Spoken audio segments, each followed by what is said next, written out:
Hello guys, welcome back to Silverstone Nails. Guys, आज की video में मैं आपको ओम्ब्रे नेल्स करके दिखाऊंगा। ओम्ब्रे आर्ट कैसे होती है, स्पंज का मैंने कैसे यूज़ किया, वो सारी चीज़ें इस वीडियो में आप अच्छे तरीके से देख पाएंगे। गाइस, क्लाइंट के हैंड्स पे हमने ऑलरेडी एक्सटेंशन करके रखी हुई है। नेल एक्सटेंशन में इन्होंने कफिन शेप ली है। गाइस, स्पंज पे व्हाइट कलर को अप्लाई किया और उसको टैप टैप करके हमने ओम्ब्रे का इफेक्ट देना चालू कर दिया है। ओम्ब्रे इफेक्ट देने से पहले हमने इसके ऊपर base natural pink colour apply किया है। अब आप देख पा रहे हो स्पंज का मैं किस तरीके से यूज़ कर रहा हूँ। उसके ऊपर बहुत ही लाइट व्हाइट कलर की एक ड्रॉप लिए मैंने जेल नेल पेंट के, उसको बिल्कुल टैप टैप करके उस पूरे नेल पर कलर को मर्ज कर रहा हूँ।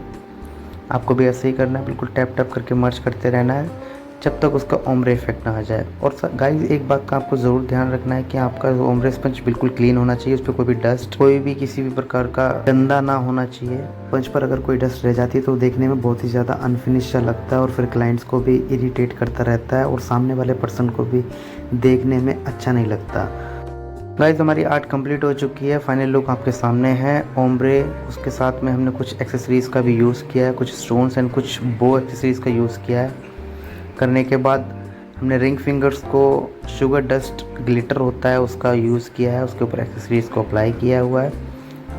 लुक बहुत प्यारा आया है। गाइस, आप देख सकते हो बिल्कुल नेचुरल लुक है। वीडियो अच्छी लगी हो तो प्लीज़ वीडियो को लाइक करें, चैनल को सब्सक्राइब करें और कोई क्वेश्चन हो, कुछ पूछना चाहते हो तो प्लीज़ कमेंट्स करके हमसे पूछें।